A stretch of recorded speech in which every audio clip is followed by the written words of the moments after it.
Well, there's only me between you and the barbecue. I hope you're not too hungry yet, because I've got plenty to say. No. I'll try and keep it brief. Another one of those days. It's been a long day, but for me it's been stimulating, and I hope so. It's been stimulating for you guys as well. I've certainly learnt a lot. I'm a trustee, I'm well involved, but hey, I actually learned an awful lot today from both the professionals and the personal experience presenters, and talking to each, well, as many of you as I've managed to get around thus far today. So just on the feedback, it's interesting, we're well past time. I would like you to make sure that you do give us the feedback. It is going out via email, and that will be done early next week. And we'd like you to obviously give us a suitable feedback. Again, we've either tried to cram too much in, or we've had that much interest that people have overrun their time. But anyway, we've got to learn how to manage this just a little bit better. The thank yous, the presenters today, both the professionals who gave us a very professional insight, but certainly the personal experiences, and I recognise how difficult those are for the people to come and stand up here and talk about personal experiences. And I think every one of them was brilliant. So could we just give them another...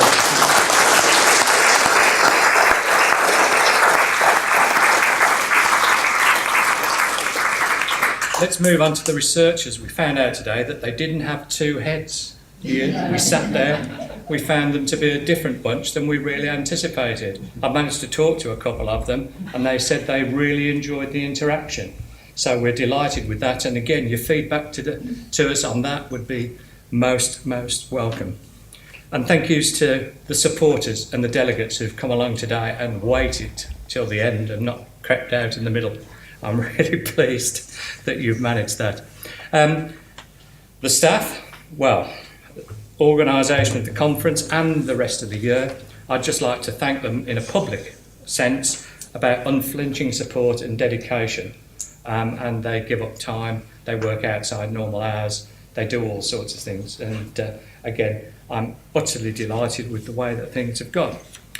We also have volunteers. There's a multitude of volunteers that get involved with this organisation. I can't talk about them all or by name, but we thank all of the volunteers that come along from time to time to help us out. Our fellow trustees, my fellow trustees, when I've sort of looked at them around here today, we've got representatives from Yorkshire, and then we go across to Liverpool, and then we keep going and we end up in Sligo, in sort of west of Ireland, and one who's not here today, who's in Dublin. But, Ireland produces and generates quite a lot of revenue for us, or income, or fundraising.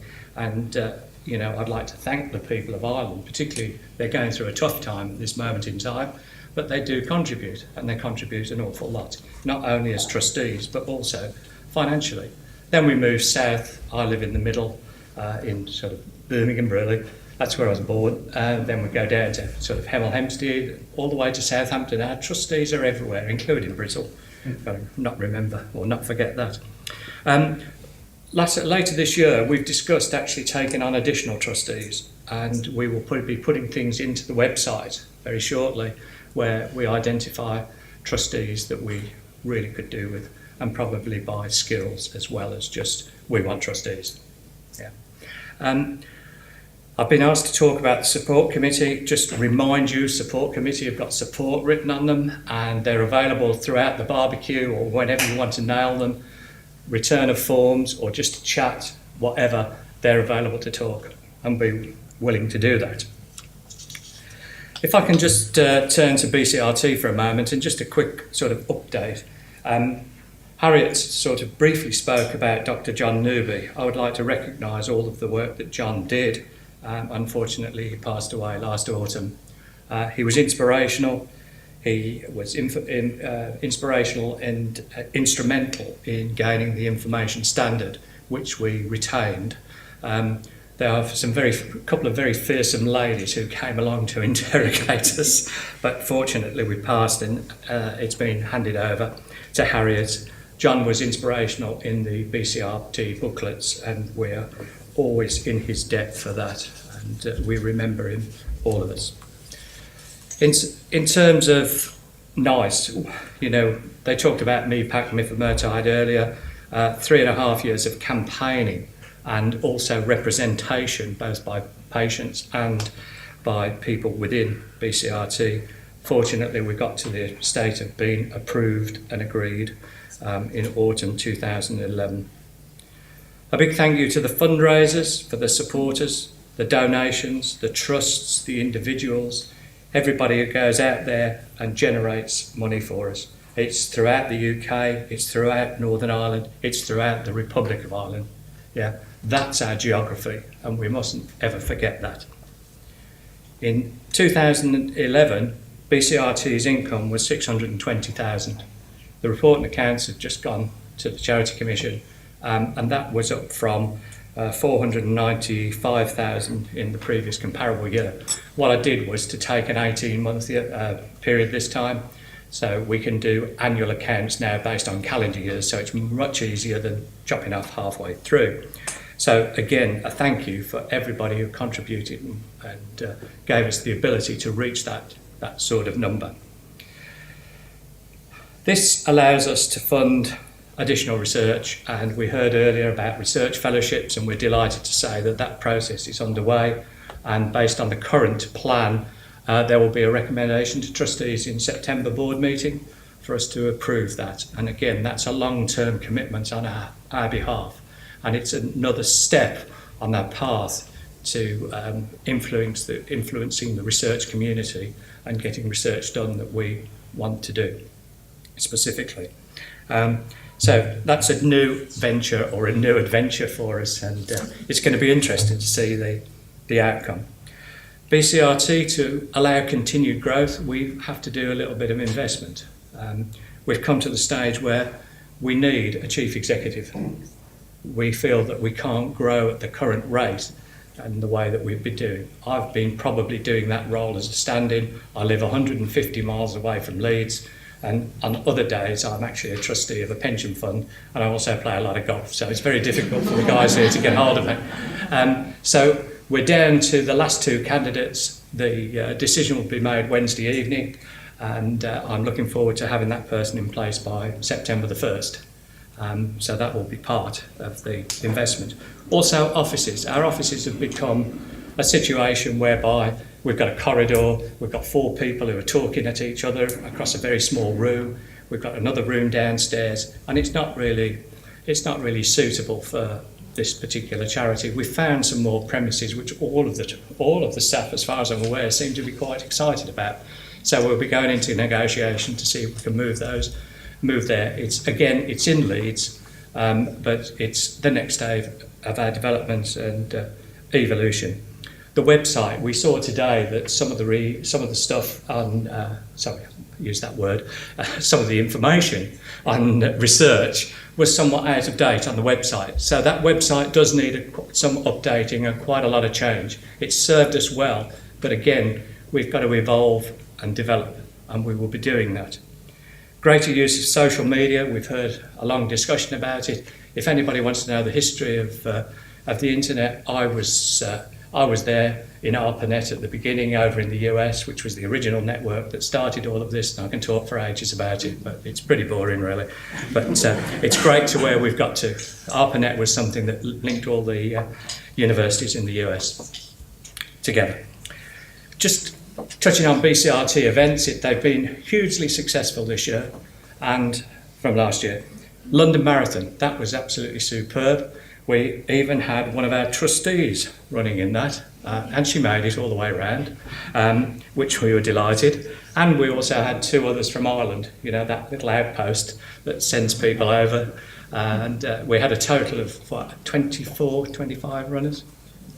Yeah, we had 1 or 2 injuries on the way. But got a few here today that run. Oh, good. I'm delighted to hear that.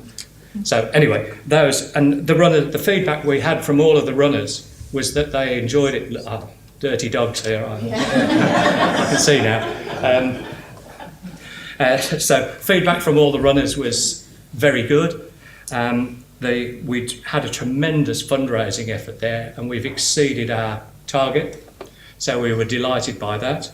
And we had a tremendous post-race I was going to say meeting, post-race entertainment at Virgin Galactica on Pall Mall, thanks to one of our trustees, John Dooley, and everybody seemed to enjoy that as well. One interesting thing, we had a huge poster outside Virgin Galactica that said Bone Cancer Research Trust, and on the inside, although it's supposed to be for Virgin runners, I think there were more BCRT folks, families and runners than anybody else. We took it over.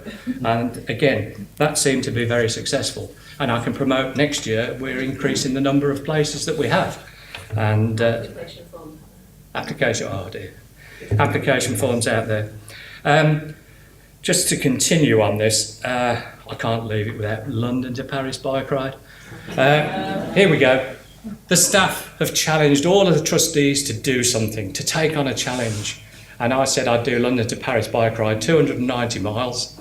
I was an occasional cyclist, and I was joined by 3 friends. Our combined age of 4 of us was 250 years. Now I'm 33, so you can imagine how old the others were.